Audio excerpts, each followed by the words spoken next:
Okay, 5-minute warning. We're going to start the program in 5 minutes. Thank you.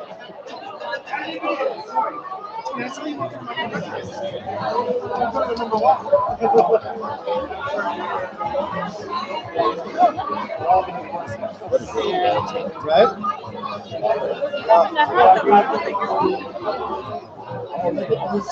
Oh, hey, lady.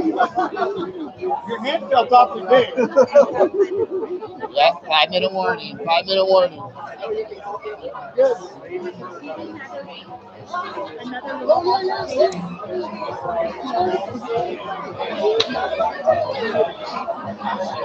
So I call. And if you running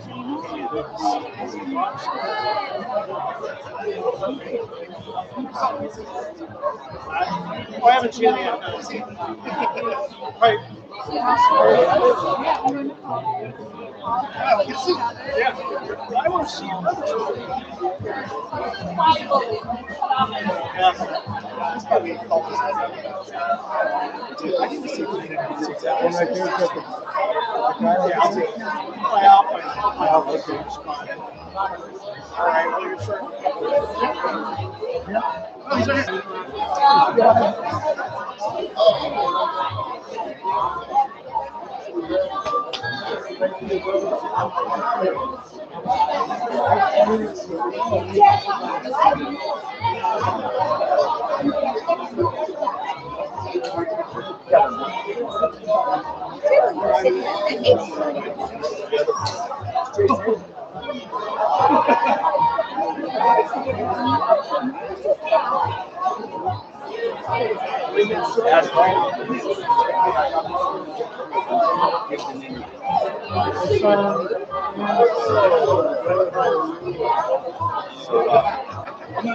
So make sure that you tell him that I was talking about how much I love my fucking job.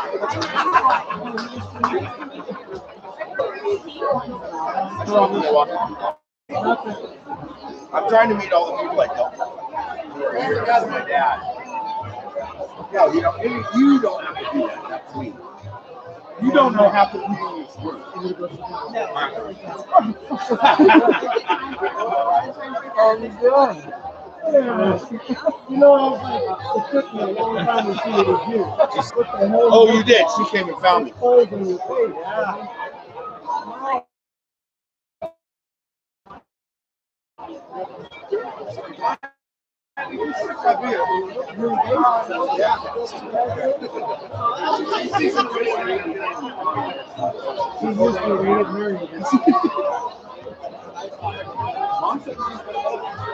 Alright, why don't you go speak up?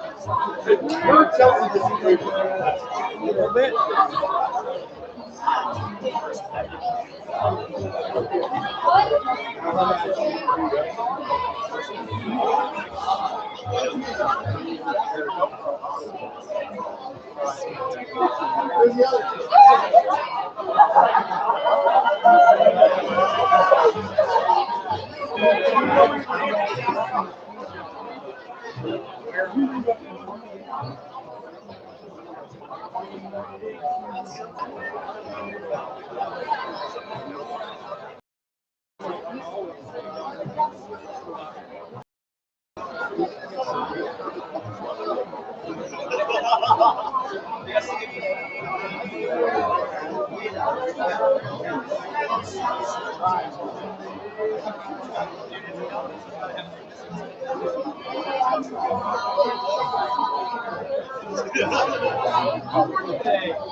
Which one you want?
That is yours.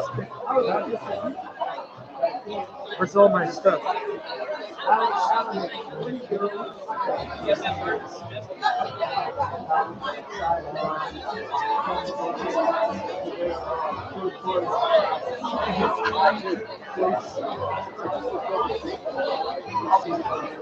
Okay. I'm trying to get this broadcast live. It's been crazy. I gotta get changed. Let's talk to you in a little bit, okay? Yeah, I can see you too.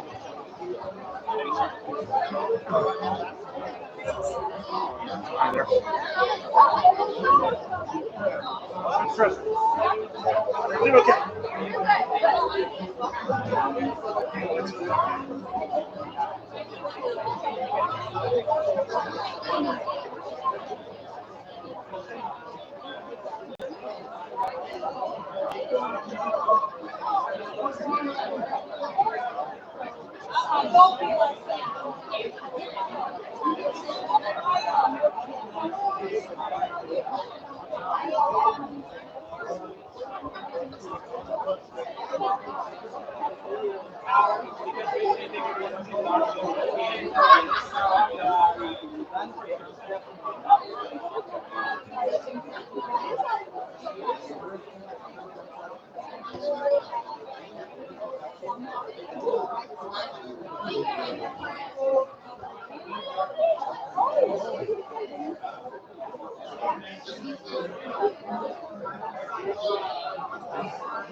Hey everybody, I'm going to talk because I got a loud voice.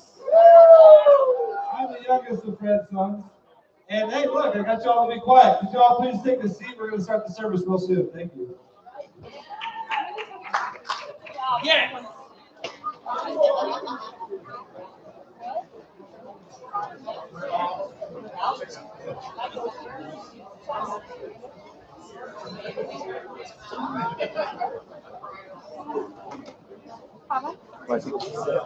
First of all, What?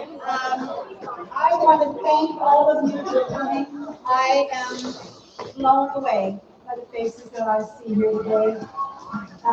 So many people from our lives, people I haven't seen in a long time, people who are like family to us, and I'm just so blessed. I have gotten so many cards and flowers to so many people, and was so blessed that this is amazing. And I know in this COVID world we live in, it's not easy to come to an event like this. It makes it harder. There's so many people who couldn't come just because of that. So all of you who made the effort, who came from far away and from close, I want to personally say thank you for being here to honor Fred with us today and to celebrate his life. And I know that there are many people who are going to share things today to try and honor Fred in one way or another. Everybody has their own way of doing that, so you may hear some very different things.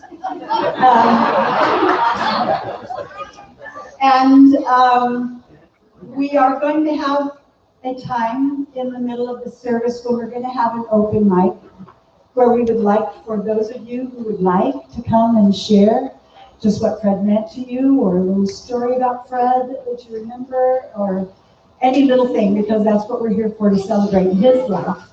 You all have been a part of our lives and a part of his life in some way, and I'm assuming that you're here because he has touched your life in some way. So we would like to hear that and share it with everyone if you are willing to do so. Fred was a big fan of country music. He grew up with country music in the home from the time that he was little, so a lot of our music today kind of goes in that flair. But we also happen to have a very musical family, which I am doubly blessed about. And they are going to share things too. So I welcome all of you, and let's celebrate together.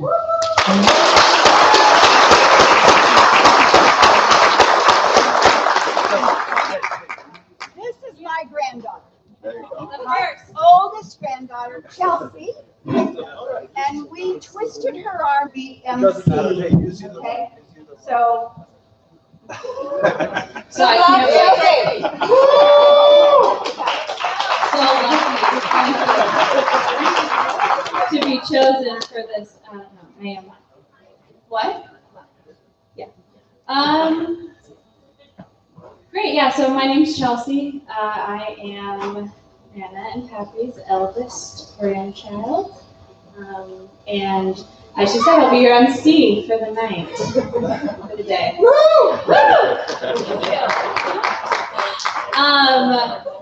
Yeah, so today is about honoring and celebrating someone that obviously brought all of these people together and that we care about so much. To me, his name is Pappy. People called him Fred or Eddie or Dad. Mayonnaise legs! Steady Freddy was his nickname from Nana, Becky. Sorry, I might refer to him as Pappy and Nana the whole time because those are my names. I gave them those names, and those are their names. So excuse me if I do say those quite often.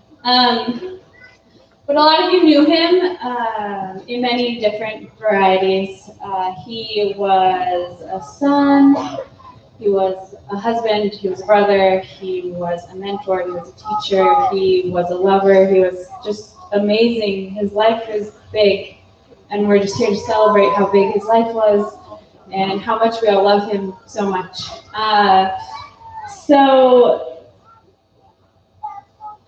Sorry, this is going to be a little bit,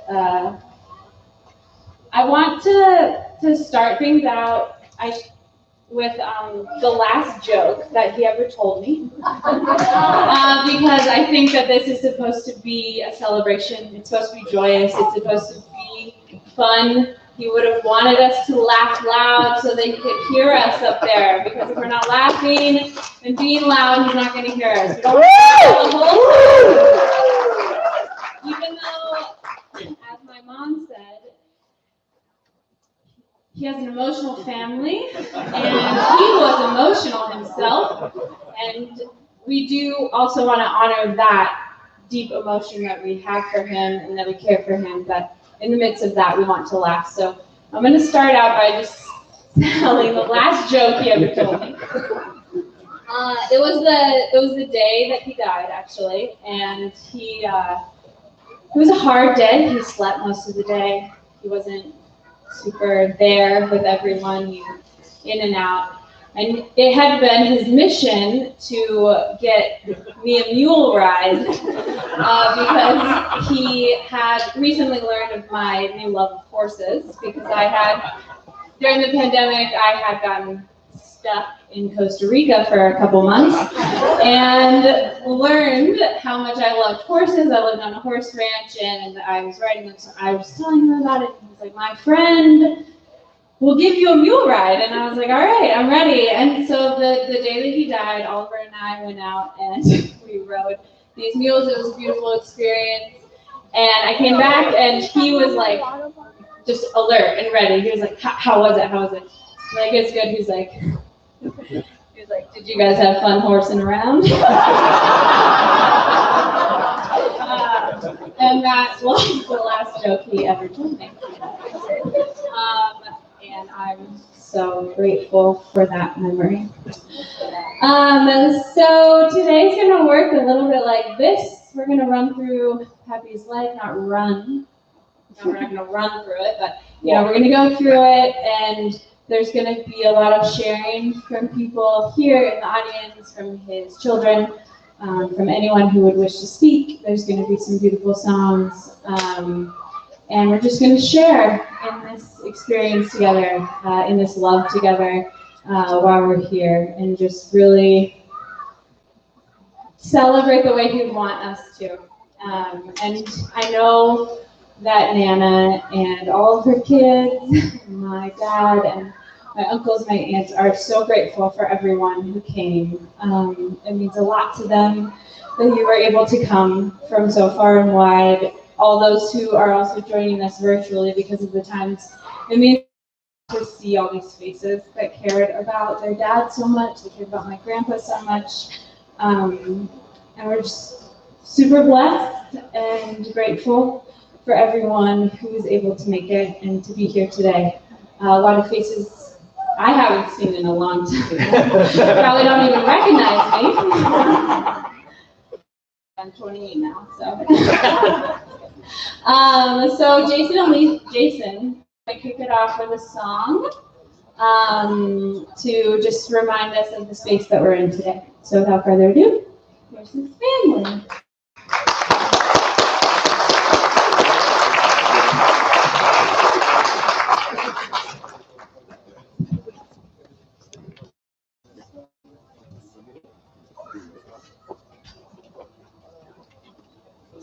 Hello? Okay, all the songs that are going to be performed today, the lyrics are in the program.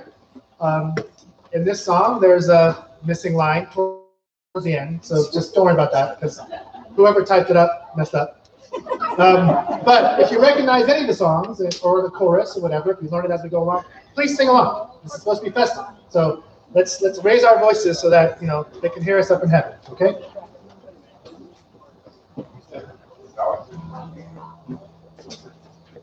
This is my oldest son, Jason. My oldest. We love it when you say the oldest child. Number one. Wisest. Oh!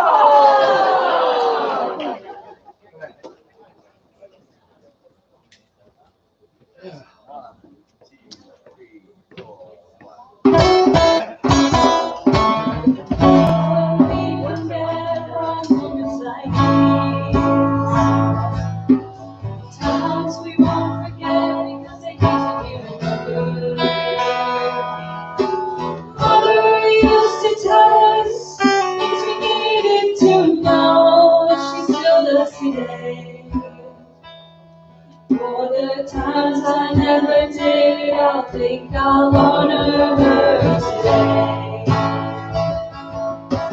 Appreciate the times we get by ourselves. Hang on to every line because we're hardly ever here. Our years of friends have grown to a man who's still with you. And I'm singing for my friend to take the time to honor him. I'm trying to honor my father and my mother. Appreciate my sister and my brother. Let's all get along with one another so we can honor our fathers and our mothers.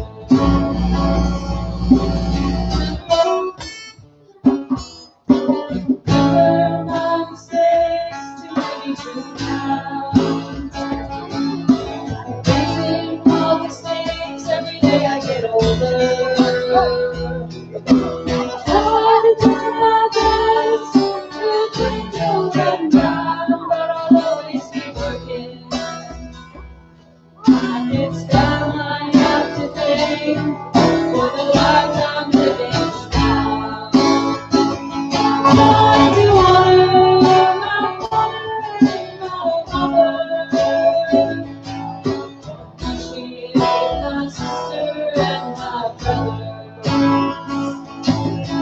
Let's all get along with one another so we can honor our fathers and our mothers.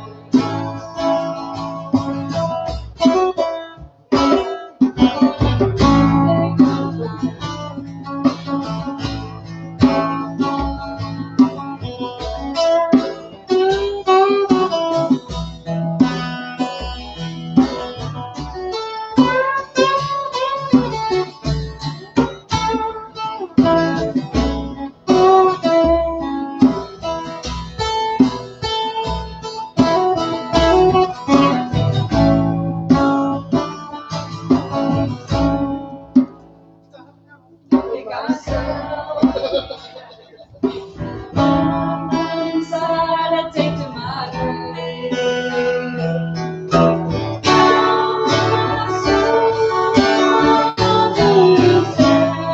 So is my father. They'll be leading me to heaven with the love that they have saved. I'm trying to honor my father and my mother. Appreciate my sister and my brother.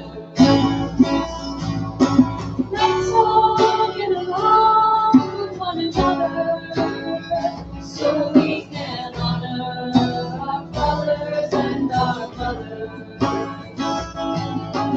Honor our fathers and our mothers. Appreciate my sister and my brother. Let's all get along with one another so we can honor our fathers and our mothers. So we can honor our fathers and our mothers. So we can honor our fathers and our mothers.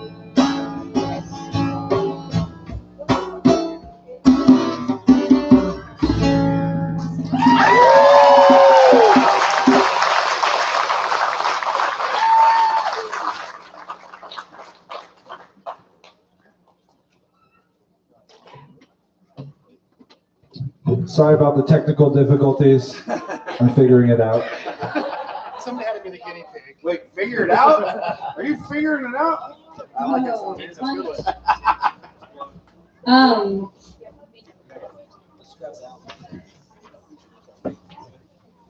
I'm sorry, I forgot to introduce who that was. That was Jason, the eldest son of Fred and Becky.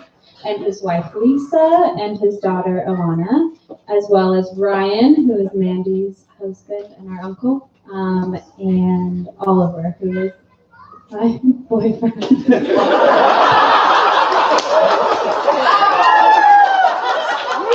Wow, that was official, bro. Official, dude.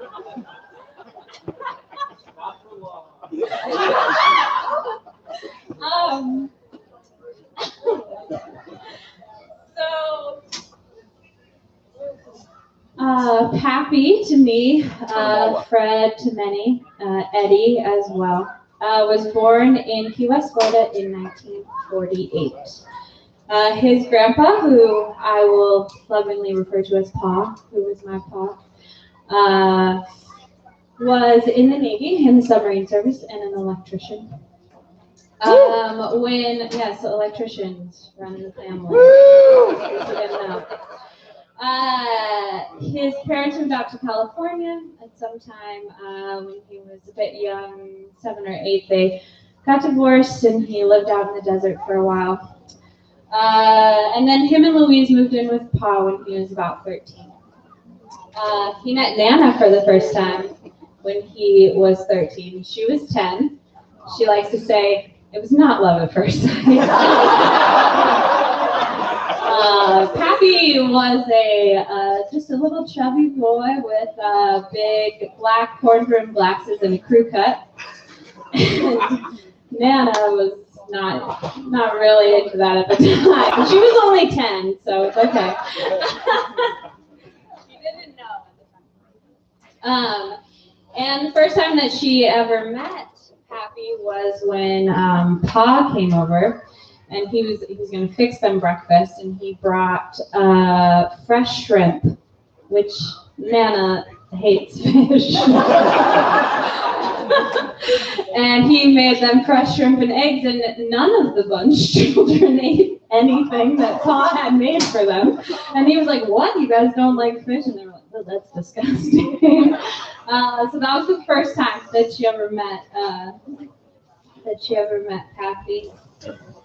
And then his dad, Pa, married Ma, or Bonnie, and Pappy got 2 beautiful step brothers, Bert and Dale, who he cared for so much, and he cared for his stepmom, Bonnie, who we all call Mom, so much. He loved her to death, and was so thankful that she was his mom and was his stepmom.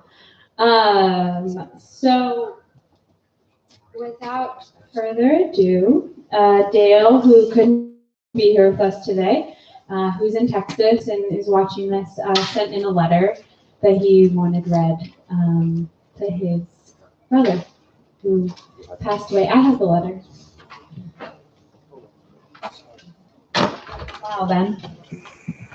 No, I'm just kidding. Yeah.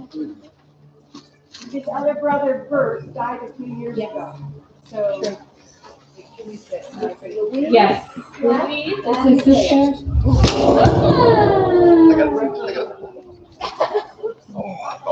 It was all working. Yes, and if at any point anyone remembers something, remember Sorry. please shout it out. Yeah, shut the phones and you can't shoot.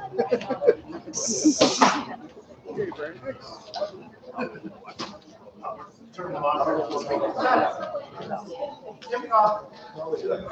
At least they know what they're doing.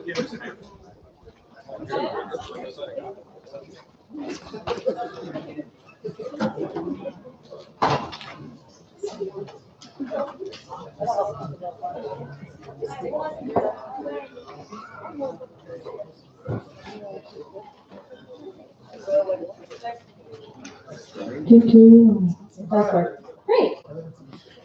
So yeah, this is Aaron, my father. And Fred and Becky's second child. And he's going to read, as I said, a letter from Dale, who is Pappy's stepbrother. So first and foremost, I have not read this letter prior to today for several reasons. Just in case I go sideways, there may be people who come up here to help me get through the letter. Okay, so here we are. Swallow the mic. Is that what you said, Jason? All right. Oh wait, hold on. From Dale. A open letter to my big brother Eddie. To begin with, of all the brothers you could have chosen to be, you chose to be the best of brothers. From the time we became brothers, when your dad and my mom got married, you always treated me like your little brother. Mostly, that was good. You looked out for me. You tried to include me. Back when I was more of a dork than anything else, you taught me to drive a stick shift. And in your new Camaro, you even tried to set me up on dates. Oh, and don't forget taking Bert and me to the garage to teach us how to box. Because Dad would do pretty much anything for a laugh. Anyway, I've always looked up to you and often wished I was more like you.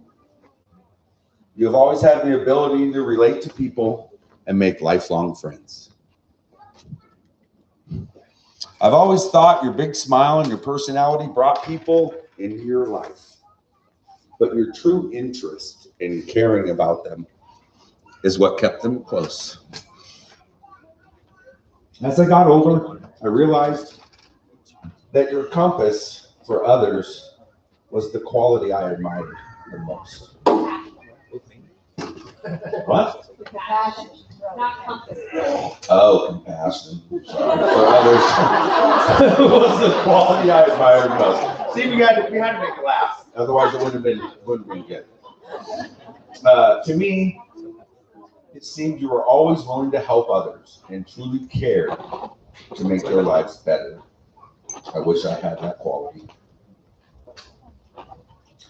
You were fortunate enough to meet a life. Sorry. That's right. You were fortunate to meet a life partner. It might be the right. Yeah, it is. Should the values that shared the values, and you raised a family that will carry on those traits and values.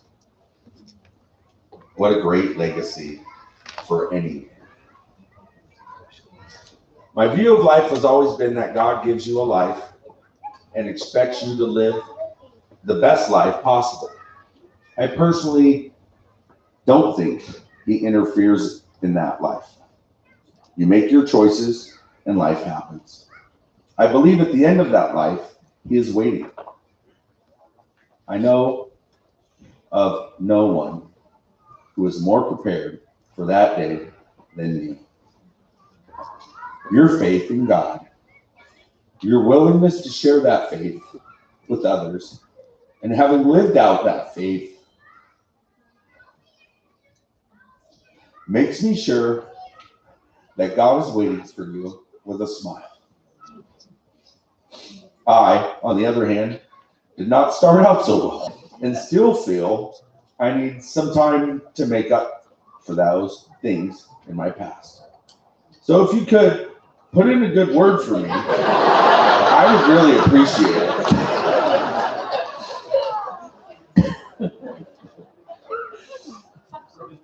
When you get to where you're going, please give Ma and Pa a big hug and tell them we miss them. And if by some chance you run into my brother Bert, tell him I think of him often.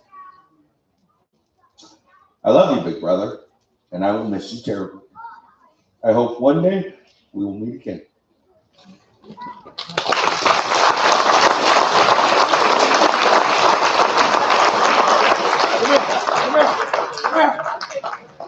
Trying to get through this.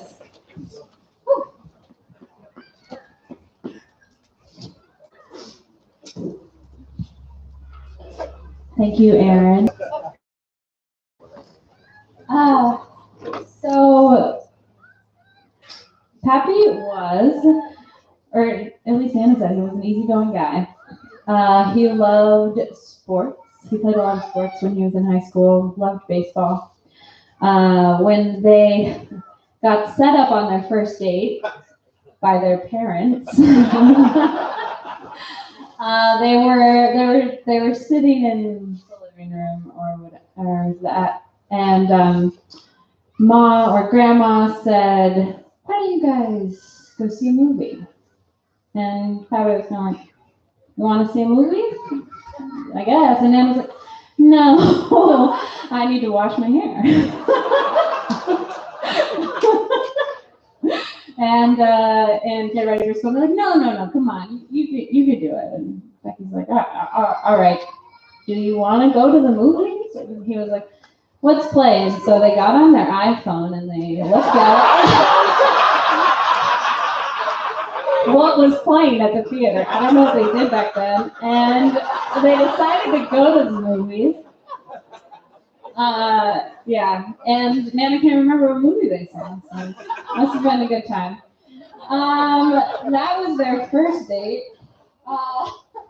Then he graduated from high school and decided to follow in his dad's footsteps and become an electrician, or at least apply for the electrical apprenticeship. He didn't think he was smart enough to get in, and his backup was to go into the Navy like his dad. As we all know, he is an amazing electrician, so he did pass the test, and he became an electrician. When he passed and he ended up, starting school for it, it just became a lifelong love affair with figuring things out, with fixing things. If he was right here today at this house and there was a light that wasn't working in the house, which there is probably at least one, he would have figured out how to turn that light back on. Always, everywhere we went. If there was something to fix, he would fix it. That's how he got his nickname, Mr. Fix-It. And he just loved, I don't know that much about being an electrician, but you could always call Pappy and ask him how to switch the outlet for your dryer or why something wasn't working, and he would spend all day and all week figuring it out, and then he would call you back and tell you how to do it or come over and do it himself. He was called a master electrician by his fellow electricians, which I think is a big deal. And he kind of worked his way all around. He was a regular, I don't know, a journeyman electrician, but that's what he was. He was an electrical contractor. He worked in wholesale. He was a salesman. He was a manager. His son is now an electrician, following his father's footsteps. I even heard today from someone who came that, he got him his first job working as a contractor. My dad worked with him for a long time at DED as well. So he loved what he did, and he shared that with everyone. And he liked figuring things out, and he was really good at it. He also loved his cars and had many cars. I took the list from Nana, even though she didn't know that I took it, because she had written a list of all his cars, and I thought it was amazing that she had written them down as like his Ford Visconti. Is that how you say it? Yeah. And his Austin Healey Sprite, which is amazing. His 68 Camaro, which was a new 68 Camaro, a VW Bug. Then he traded in for a VW. He traded it in for a VW Bug because he's a family man and he cares about his family. I remember the green van that he had. That was my car. And he also had a truck, right, Adam? I have it. I'm rebuilding He had a truck too. He loved his cars. He was a sportsman and a car man, as they say. He also loved country music, as we have pointed out. His dad was from Texas. He was a big Patsy Cline fan, George Jones, Loretta Lynn, Merle Haggard. As Nana says, he was country when country wasn't cool, which is a song also. And Nana didn't like country at all. She liked country after country became cool, as she said. So they lived and they met in Los Angeles, down in Southern California. They made a lot of lifelong friends out down there, including someone who I met today, Auntie Di, which was really awesome to meet someone who knew my grandparents when they were dating in high school. It's crazy. And you know, Ma and Pa and Grandma and Grandpa were all really good friends. And that's where, even if it wasn't love at first sight, that's where so much of Nana and Pappy learned about each other and became friends. And it blossomed into something more because their parents were such good friends, and therefore they were always around each other. You know, their parents were drinking all night, playing cribbage, playing, what's this other game? Long hand foot? Hand and foot. You know, dancing around, having a great time. And that's where their love got to be born, was there. And, you know, cultivated by their family, who also loved them so much. At this moment in time, their friend Wanda, who maybe Nana can just scream out who she is, because she's a good friend of theirs for 40 plus years, and she actually wrote a poem. She writes poetry every day, and she wrote one for Eddie, and Lisa is going to read it. Lisa is Jason's wife.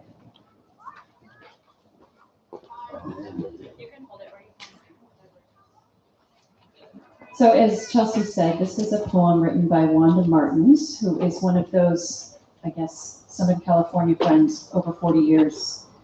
They met each other during a church group and just clicked and moved to different parts of the country, but remained really close friends ever since. And so unfortunately, Wanda lives in Wisconsin, so was not able to make it today. But she was generous enough to share her words that I'm going to share with you. So this is a poem entitled A Gift from God by Wanda Kathleen Martins. One day I met a man full of self-confidence and boss. He came with a friend who introduced us and to see our new house. And 18 months later, when we moved out, the loading of the truck to be done as he said. He knew exactly how to be a boss. His instructions to others he fed. And God appointed him his friend. Through babies and ups and downs, Eddie was one of a kind, and he never had a frown.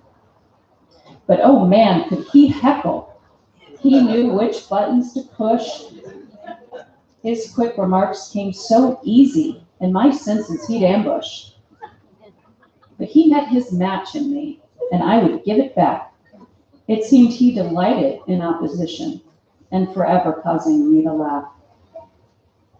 Through the years, he and Rebecca became much more than just friends. They became more like family, knowing our relationship would never end. Fred Edward proved to be the friend that would never turn his back. His help was so appreciated. I endured him having no tact. Straightforward and true, he never lapsed to come to our rescue when needed. And though life had its ups and downs, Eddie refused to be defeated.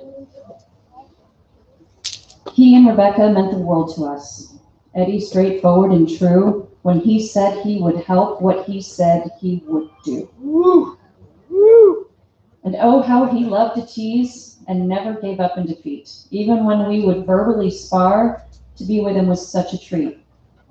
So few and far between do you meet someone so kind. Always considerate of other circumstances, even though he could blow your mind.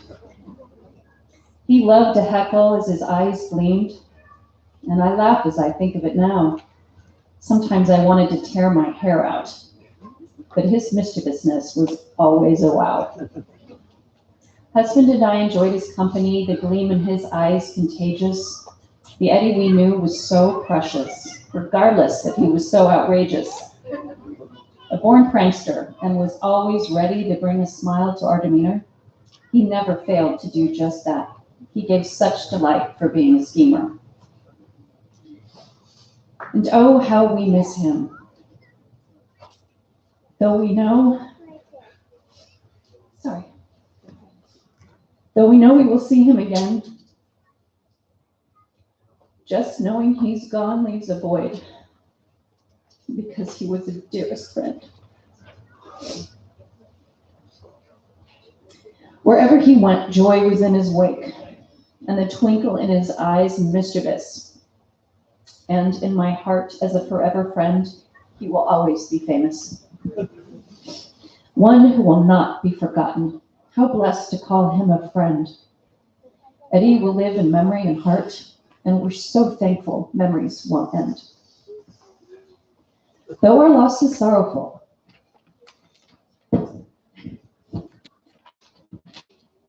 and my heart smiles with remembrance that Eddie was truly a delightful treasure.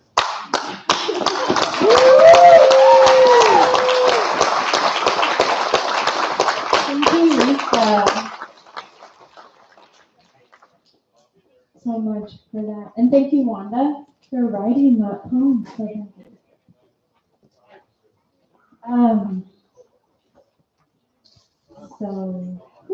Nana and Pappy got married in June of '69. And they had got married. Nana had graduated high school, went to college for one whole year. Because that's what her dad told her she had to do. She had to go to college, so she went to college. She didn't say that she had to graduate college in order to marry Pappy. She said that she had to go to college, which she did. And then they got married. And as actually someone told me today, Nana picked and wanted Pappy to be her husband because she knew when she met him what a strong and loving father he would be. You know, that's why she chose him. She chose him for a purpose, and that purpose was because she wanted a family, and she knew he wanted a family, and she just knew that he would be the most dedicated father and husband that he possibly could. And I learned that today from someone who I had never met, and I just thought it was beautiful to share. So they got married. And they decided to have kids right away. That had to do with because Nana wanted to have children, Pappy wanted to have children, but it also had to do with the draft. And the draft was coming up, and Pappy didn't think that his deferment for being an electrician would be good enough. But if he had another deferment, which was having a child, that it would be. So without further ado, Jason came along. And he saved him for more. Jason. And you know, they made a compromise on kids. Nana said, he only came from 2, so he wanted 2. Nana's the eldest of 7, so she wanted a bigger family. She wanted 6, and Abby did not want 6 children. So they compromised on 4, but Nana said, only if you do it right. And only doing it right was having 2 boys and 2 girls. We all know how that worked out. Mandy is the sole devoted daughter of Fred and Becky.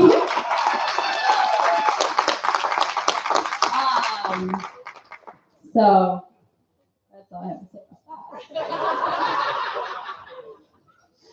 that. They lived in Southern California for a while till Mandy was about a year, or less, 6 months. 6 months.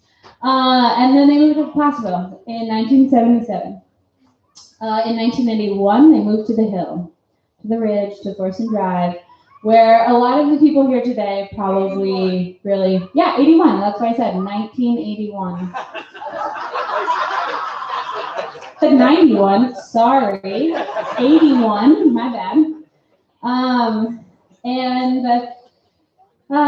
They moved to Thorson Drive, whereas probably a lot of people here finally really started to get to know Becky and Kathy. Sorry, Becky and Fred. Got a little confused.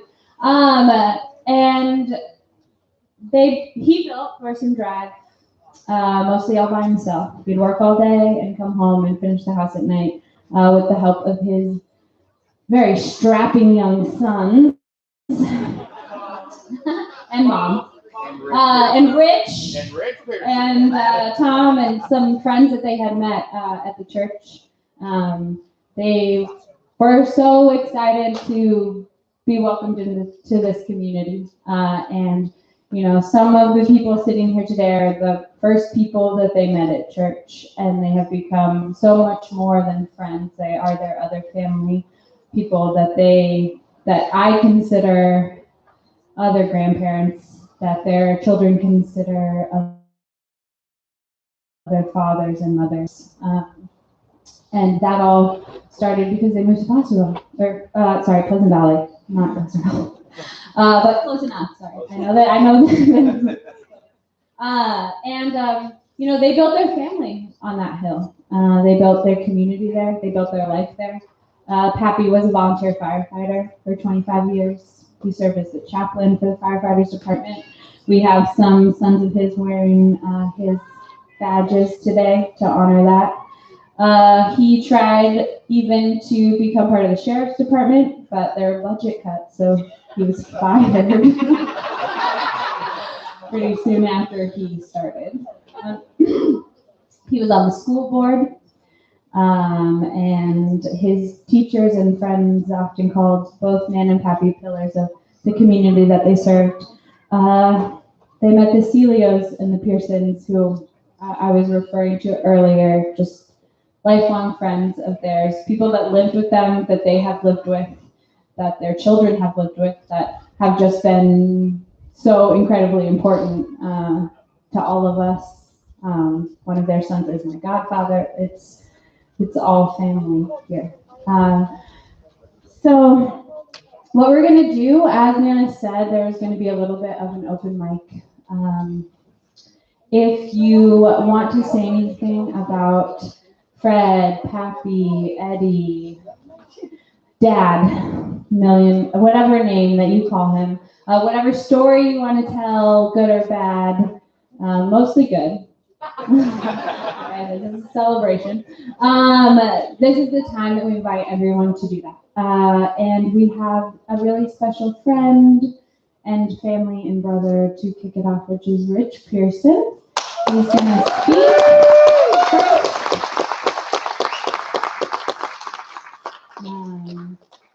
Yeah, and then we'll keep going down the line. For anyone who wishes to speak at any moment, raise your hand, stand up. I do have a semi-list of those that have already volunteered, but this is your time to say something for everyone to hear and for Pappy to hear up in heaven. Like, this is it. So please, please, please, please, please, if you want to say something, say.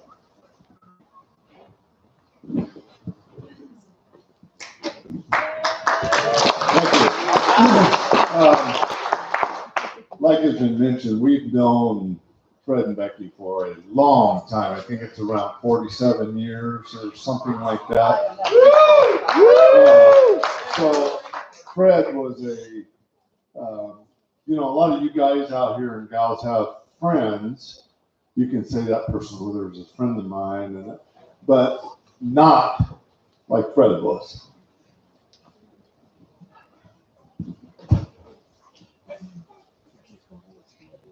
I'll get us started. Take a deep breath. Fred was an incredible guy. Like has been mentioned, he would come and drop the hat and help you. I don't know how many houses and projects he wired for us. And And I could call him 2 years later and say, Fred, you remember when we did this dorky little project over here? And, you know, how did we, and he could recall exactly every step that we did. And we could trace back and figure out what we needed to do from that point forward. He had an incredible memory in that regard. And he was just a awesome Christian man that in the past several years, he grew closer and closer to the Lord.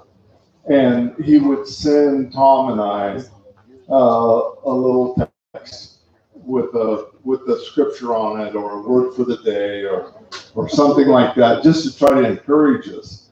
Well, most of the time, that's things girls do.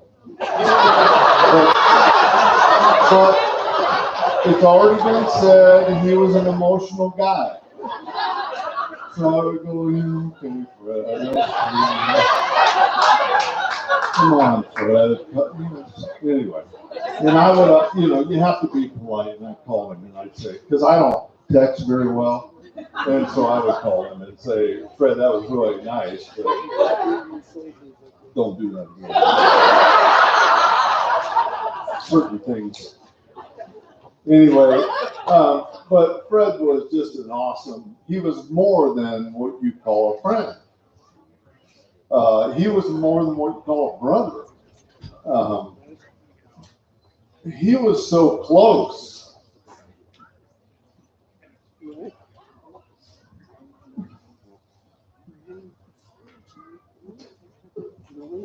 That you can't even describe it.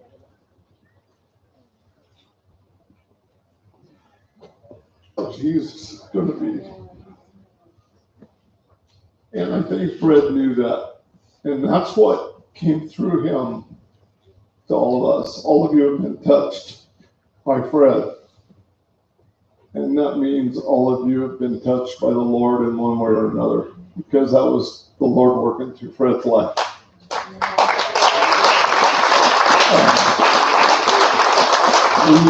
We used to love to joke and spar and go back and forth. And I mean, you can only imagine. And Fred started hunting with us. He never hunted. He never hunted with us ever.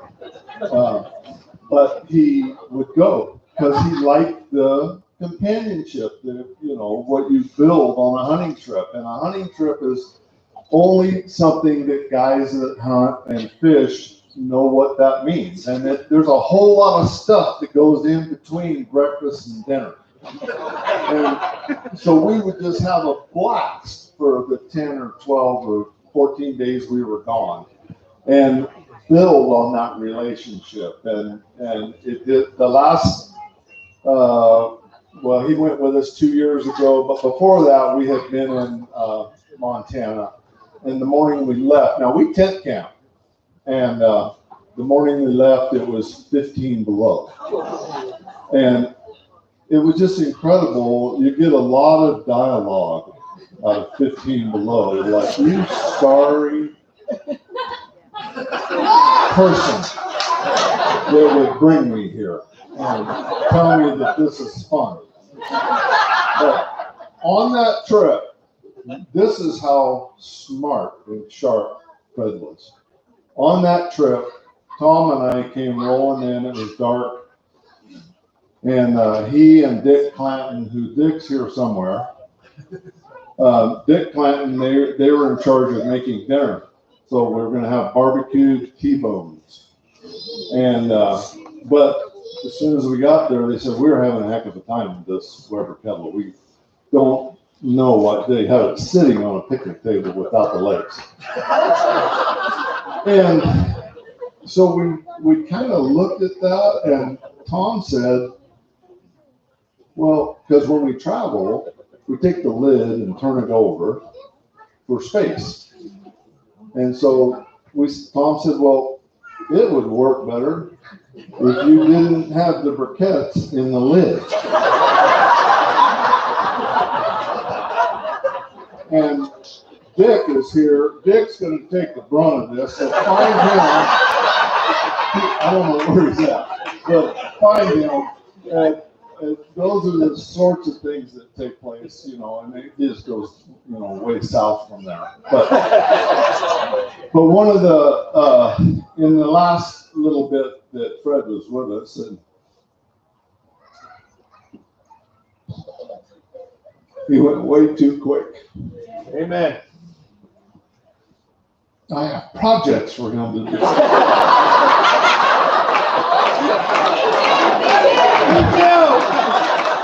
Everybody that has a project, yeah, okay. That's really why we're here. But anyway, I tried to get over and have coffee with him every morning the last couple of weeks or 10 days that he was with us. And Pastor Don, who was here, took him over one day, and the day that he died, actually. And we talked with him and had a great visit and stuff like that. And a couple of years ago, for Christmas, Fred bought me, because I love woodworking, and Fred bought me a wooden cup that I treasure. And that's what I had my coffee in every day. And Fred had a coffee cup, a different design, but same wooden cup. Anyway, one of the boys, and I don't remember, I think it was Adam, one of the boys brought it to me and said, Dad wanted you to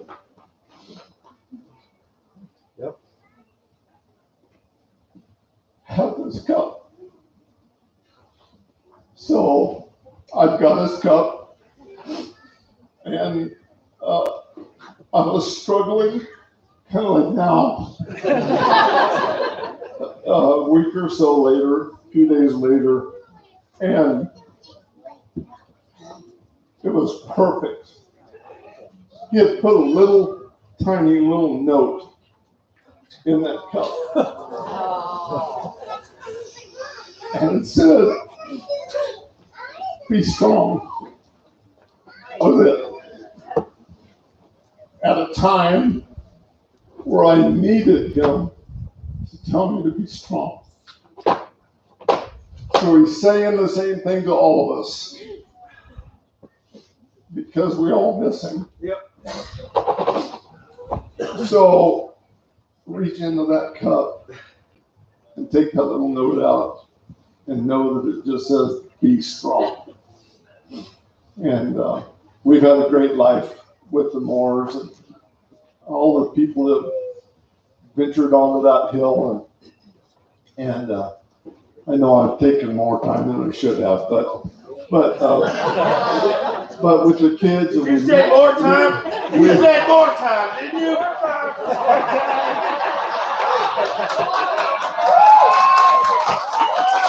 Love you. We've never been a quiet family either. But anyway, we love all of them, each and every one of them. And Mandy, when we first met Mandy, she was, I don't know, 6 months old or something. And she was like mine. She wasn't Fred's, she was mine. And I still feel that way. But all of their granddaughters and all the kids and stuff. There's lots of them. I used to have to tell Aaron Moore, he and Matt played football together, and they'd come roaring through the house, and he would go right straight to my refrigerator. And it got to where when he hit the door, I would say, Aaron, stay out of my refrigerator. Because he would eat everything except the refrigerator. But we've had a good time, a great life together, and we've got a lot more to go. But anyway, I'll turn it over.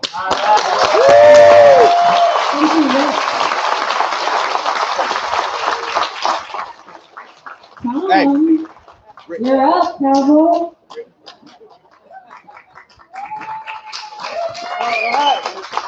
Woo!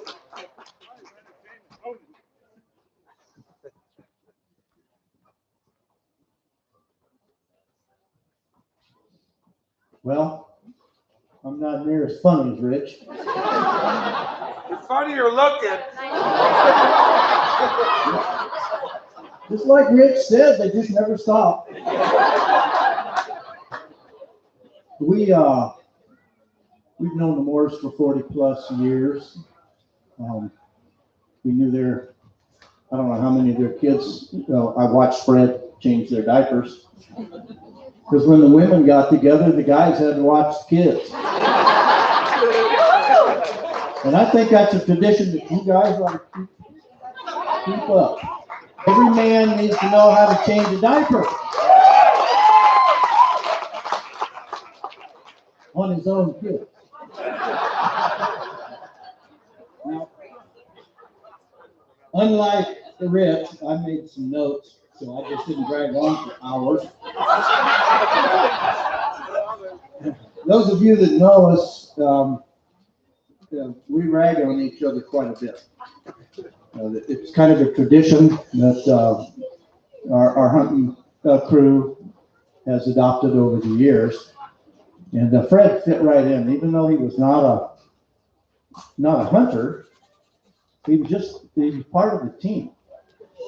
I'll never forget, we were out in Montana. Fred would stay in camp in the morning, and we'd come back and the place would be spotless. The tent would be cleaned up, and he'd have already met all of our neighbors. He knew what they did for a living. Those of you that knew Fred really well, you knew he knew no strangers. This man, it doesn't matter where the crowd was, he'd start meeting people. And that wasn't because he was lonesome, it was because he loved people. Why did I write this so small print?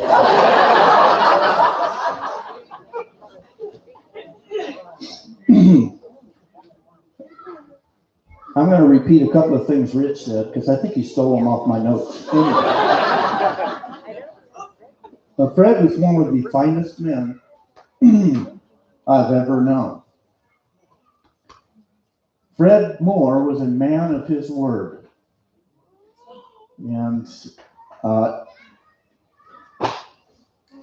one of my nicknames, which I'm not going to get too serious here because if you think Rich was blubbering,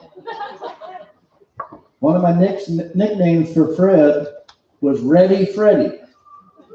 The reason he had that nickname is every time we pack up our gear to go on a hunting trip or fishing trip, Fred would have his tool bag. You never knew what was. But I remember we're up in Idaho, we're having a 5 a.m. breakfast. I think we were at the Copper Kettle just outside of Boise. Jim and Rich and Dick will remember this. We walked out of the restaurant and there's gasoline running out the door of Jim Hubbard's pickup onto the ground. I mean, it wasn't a drip. Gasoline was running out the door. Pulled the door open. There's a hole in his gas tank. It's a 71 Chevy behind the seat. Fred goes over, grabs his ditty bag, pulls out some epoxy, rolls it up in his hands and stuffs it in that hole, and we were on the road in about 10 minutes. Who does that? Roll the duct tape, it's a bailing wire. Amen. That's what Fred did. We showed up at hunt camp. All Fred said is, bring a generator. He gets into his toolbox, goes in the tent. 10 minutes later, we had half of Idaho lit up. He had measured the tent. We had lights in every corner. No stumbling around. The only issue we had was who was going to get up at 4 o'clock in the morning and start the generator.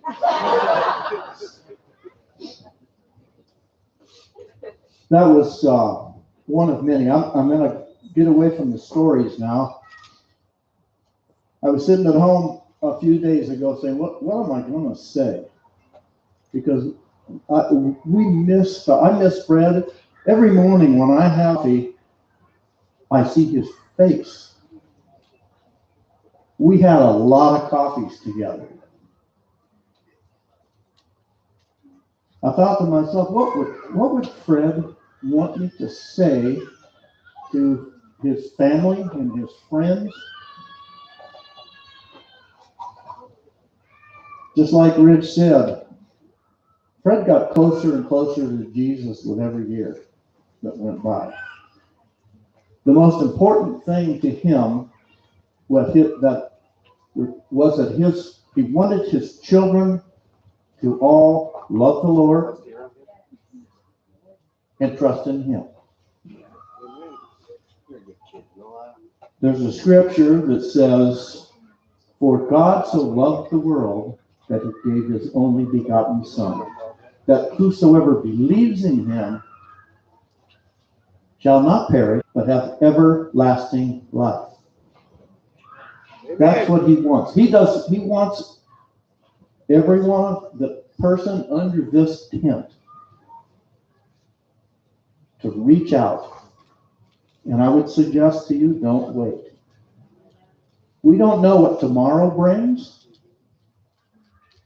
but that's what Fred would want us to do.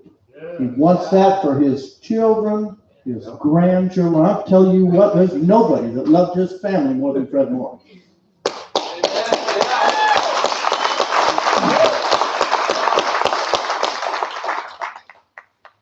There's something that every believer wants to hear when that day comes. Well done, thou good and faithful servant. Fred Moore heard that loud and clear. Amen. A faithful man.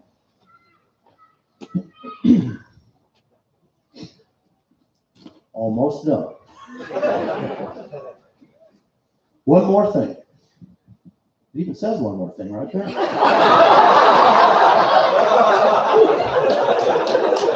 I've always been known for copious notes. Fred Moore and his lovely wife Becky were defenders of marriage. They fought for theirs and they won. Yeah.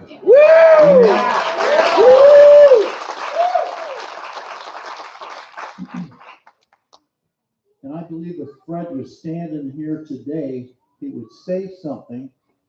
He was a challenger of men. Some of you guys know that. Yes. I think some of you, I know his sons do. Yes. He's been in your face before. He would look every husband in the eye that's under this tent today. And he would say, "Husbands, love your wives just as Christ loved the church and gave himself for her." That's what he'd say. He would say to every couple and every family here, never give up. Fight for your marriage and your family. And I'll just leave you with this. Fred blessed my life. He was a brother above and beyond all brothers. I loved him. I still do. I will never forget the things that Fred taught me, but there is one thing. He left a switch unwired in my kitchen.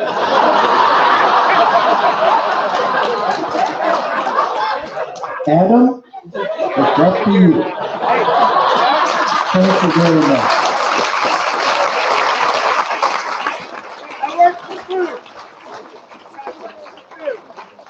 Thank you, Tom. So this is the open part. I'm crying. Is there anybody who would like to speak or say anything? You can feel free to stand up or raise. And there we go. Thank you. Fred was like a second dad to me. Great man. But I got a really quick funny story. Me and Dad. Oh, sorry, eat it. So me and Dad are standing in the driveway one day. And I believe it was Daniel. Well, I know it was Daniel, but I believe it was Dan and Adam. Or Aaron. Adam. I do the dad thing too. You, kid. Anyhow, we're standing there, and here comes Fred Moore driving down the driveway, and he's on this little teeny Enduro, something or other, and he's got this helmet on. It's like a 1971 model, like orange sparkles, no head, no face thing on it, but his head is popping out of that. I don't even know how he got it on. And all we hear, he gets close enough, and all I hear is Daniel. And he goes, "He!" And me and Dad about died laughing because his head was coming out of that helmet. So a quick funny one about Fred. Thanks, Brad. Thank you, guys. Yes, please.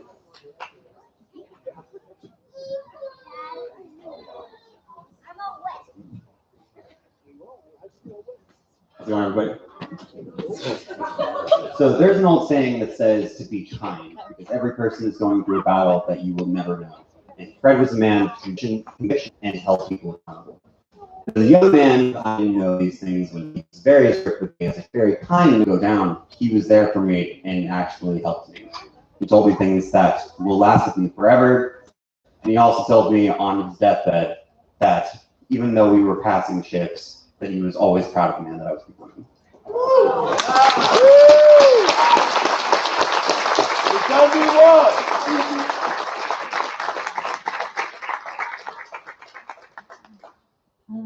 Is there anyone else? All right, so I'm Ryan Sorson. I am Amanda's husband. And by default, I am actually Fred and Becky's favorite son-in-law.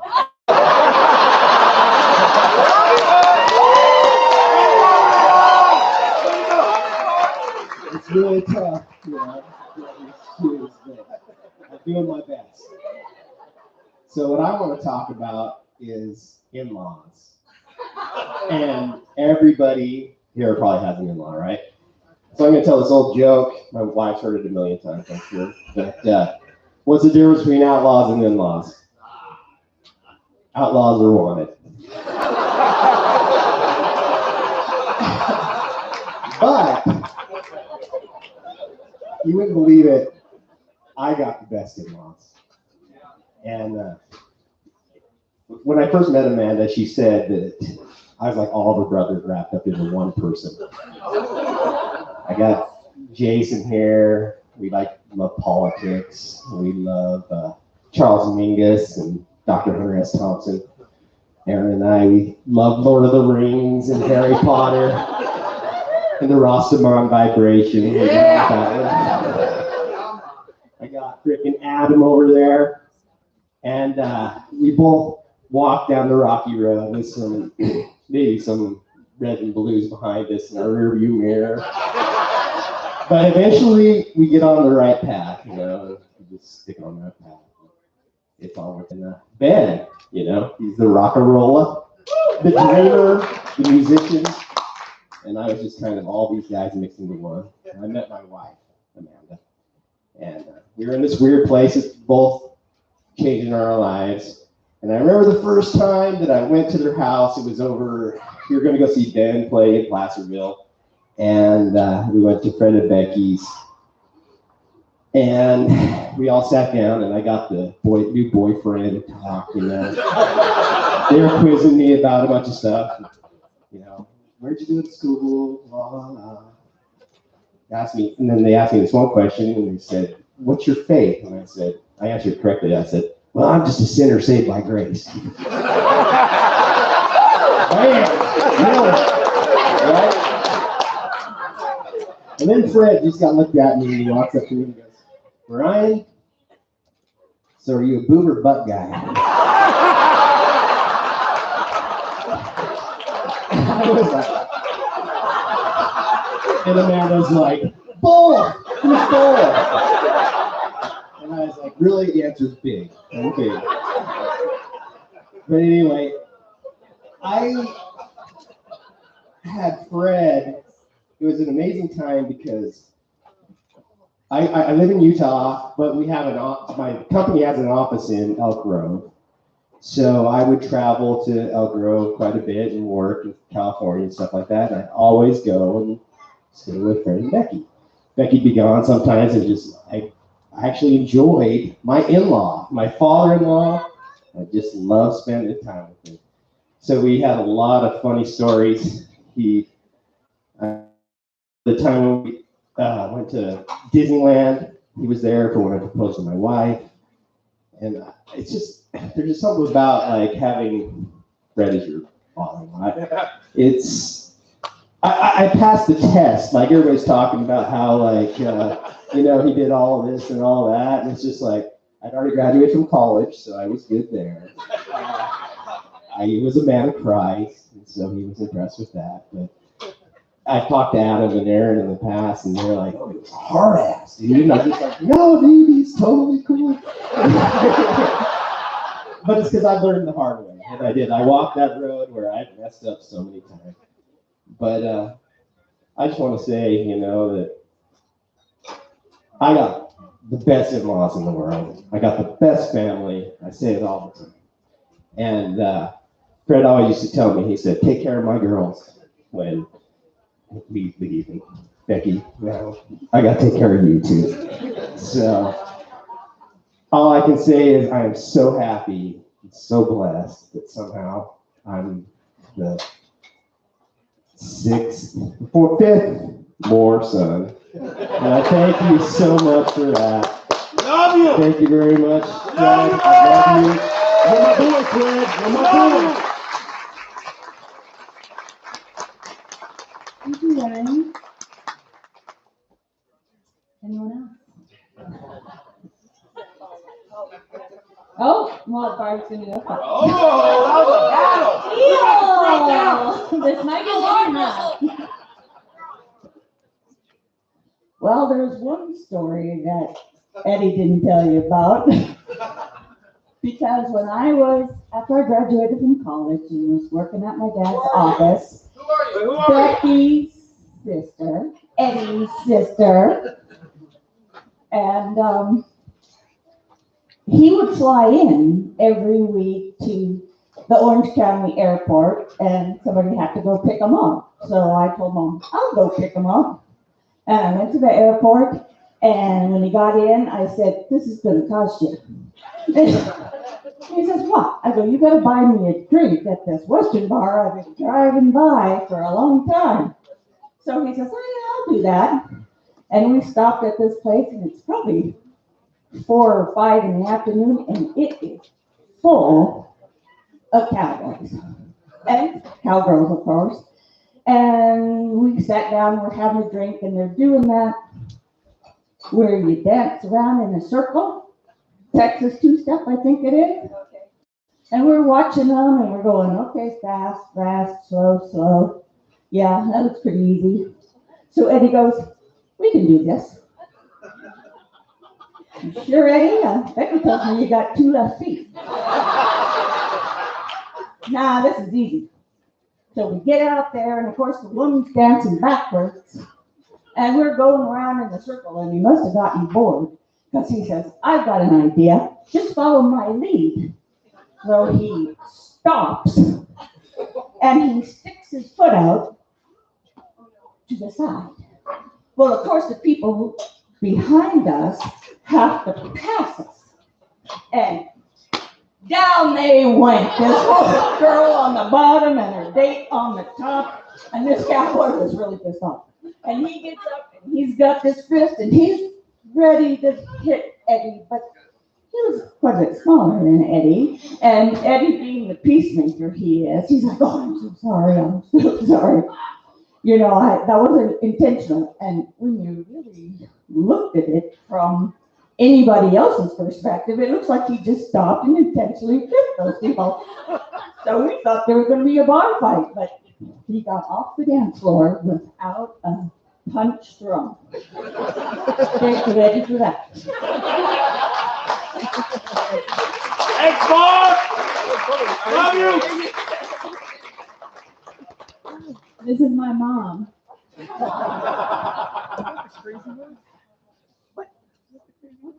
Well, I have a bit more competition, but I always told Fred I knew I was his favorite father. Just being fitting.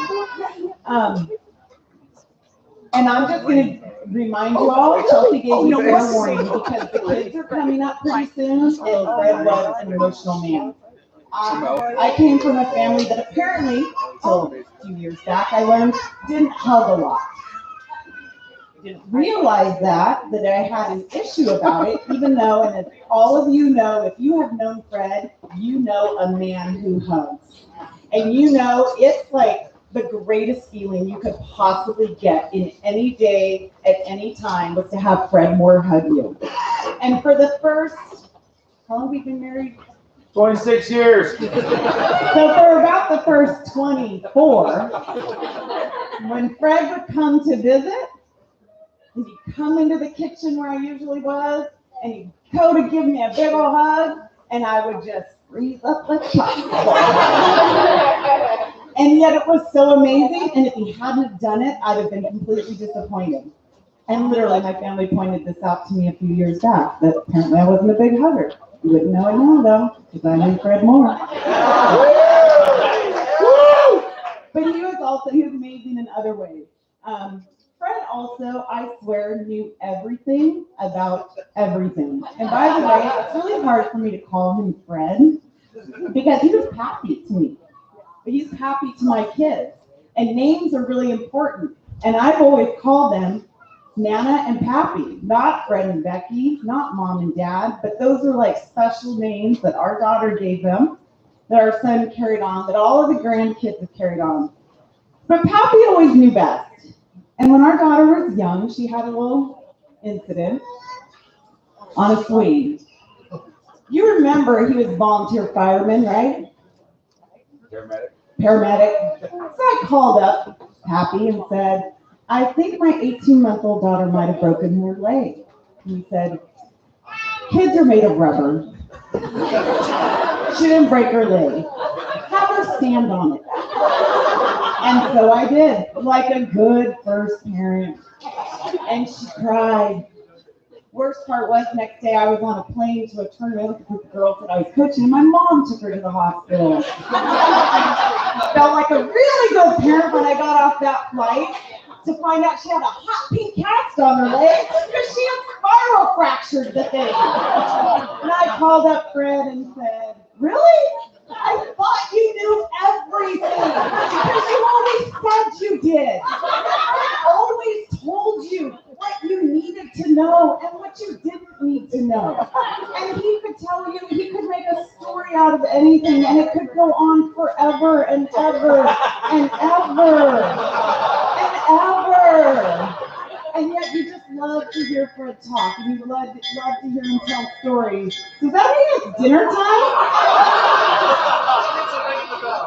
Awesome. So that's who he was. He was so special in my life. I know he has been in all of my sister-in-law's lives, in my brother-in-law's life. We were truly touched to have him. And it's very much true what Ryan was saying, which is we have had the best in-laws every step and along the way. You know, when people tell stories, the horror stories of their in-laws, we just can't really contribute to that. We can tell some funny stories. Lisa and I especially can, because there was a moment, and I didn't realize it until a few days ago, that when Fred was sick 10 years ago, and he really took a moment in his life to say, I'm going to be an even better version of myself going forward. Woo! And I didn't realize that that had happened. But when I look back on it now, it makes a lot of sense, right, Lisa? Because we did not understand why our fellow sister-in-laws were getting it so easy.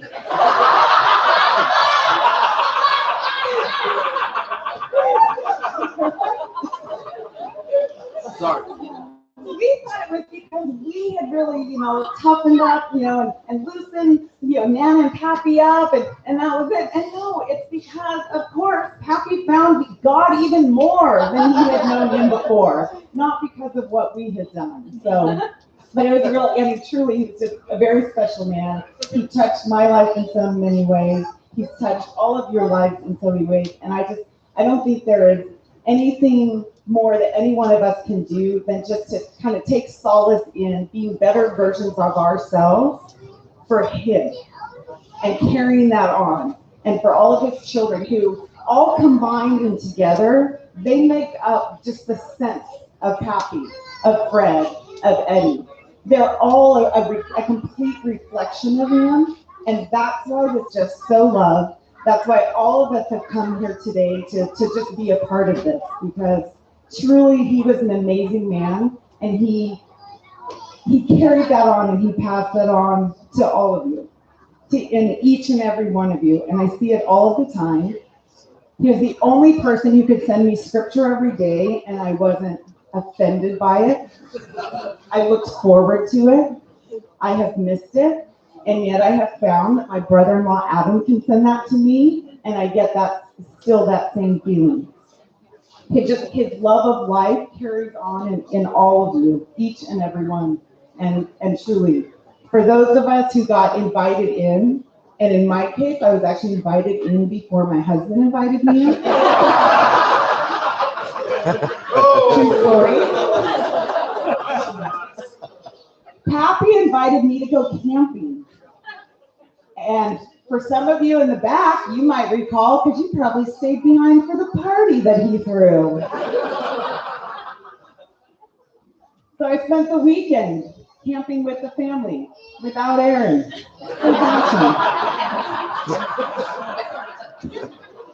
Because Pappy had invited me along. So he always knew. He knew something special there. But truly, like I said, I think that all of us, just to carry forward his spirit and just to remember that and to look every day to just be a better version of ourselves is the best way that truly we can honor him and carry that on for the rest of our lives. So, thank you. Love you.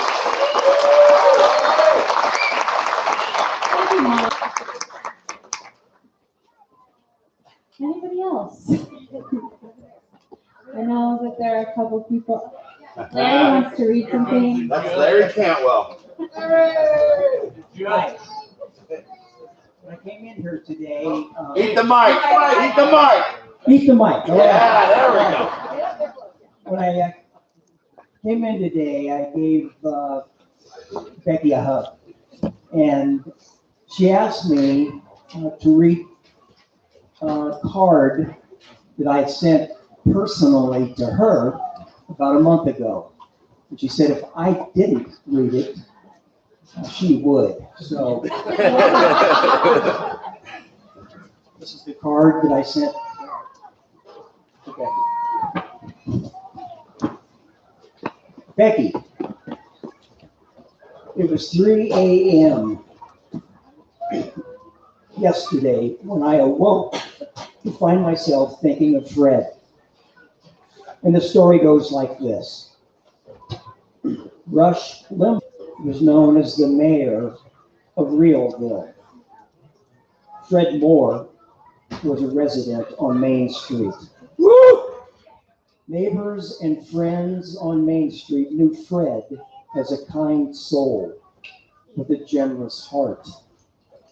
He loved his family, and his family loved him. He was a devout Christian. As the mayor of Realville, I frequently found myself saying, I wish I could clone Fred Moore because of the light and love he brought to Main Street. Family, friends, and neighbors mourn the loss of Fred.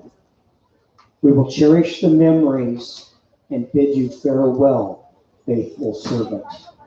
For those of us who remain on Main Street, we long for the day when we shall meet again. Becky, the Lord bless you and keep you. The Lord make his face to shine upon you and be gracious to you. The Lord turn his face toward you and give you peace. Thank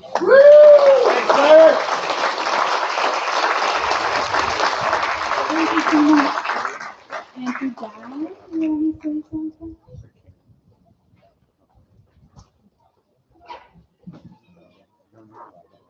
I actually have a ton of stories to share because Becky and I have been friends since we were 15. But it's this smoke that's coming here that brought one that I have to share now. Becky was pregnant with Jason, and I was spending a ton of time with her in her new house, and we were cooking. I was busy washing dishes. She was cooking, and I'll just get to the bottom line. When she pulled the lid off the pot that had oil in it that she was heating, the flame just went whoosh. Since I was cleaning, I had a bowl that had water in it that I was rinsing. So of course, when I saw the fire, I just threw the water over to the oven, and then it just, yeah.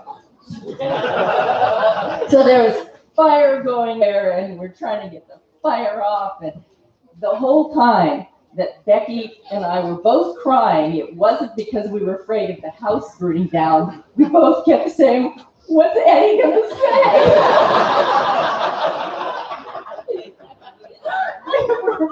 We had to leave because the fire felt all. Oh my gosh, we couldn't even breathe inside. We finally got the fire was stopped. We got back in and we're trying to clean everything off before Eddie could get home from work. He came home and we were both crying, and he put his arms around us and said, "Are you okay?" That's all he kept saying, remember? And that's really when he became my big brother. And then I got to be the godmother for their first son. There. Yeah. Plenty of precious stories about our Eddie, but thanks to that smoke. Love it. I love it.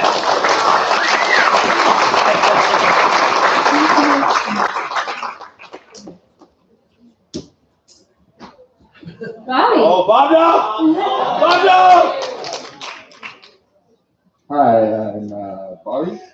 I am Becky's youngest brother, and being so I'm of an age of Jason, their oldest son, and so they often were my brother and sister and semi-parents as well. And since my father died a decade ago, I told Eddie that he was basically the closest thing I had to a father figure. And I just want to share a story. When I was 16, my friend and I took a road trip from Southern California up to Placerville to visit them. And being a reckless youth, we went down Thorson Drive too fast, hit that washboard, and then crashed into the side of this, and then went off the road. But we didn't go fully off the road. We just high-ended on it, thankfully. And as the dust was settling and we were getting out of the car, literally like 1 minute later, Becky and Eddie started coming up the road. And he just pulled over the car and said, "Is anyone hurt? You guys all okay?" "Yeah, we're fine." "Okay. Were you going too fast?" "Yeah." And my eyes were like this. I was going too fast. "You learn a lesson?" Because if you would have hit that tree right there, you would have wrapped around it. That tree is not moving. And so he tied my car then to the end of his truck and pulled me out of a ditch. And then years later, not too long ago, he and my sister pulled me out of another ditch when I was having a hard time. And probably saved my life. Love you. And that's just what he did and what he and my sister always do. And all of you know that. And that's just a story I want to share. Thanks, Bobo.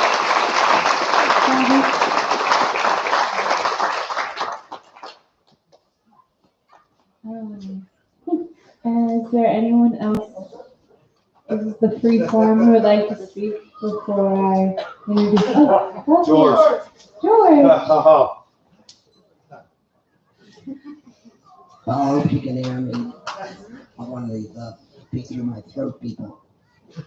But anyway, I managed to let the whole thing out, and Freddie came to Freddie, one of my customers. He came to me one day and goes, I want to work here. And I go, why would you want to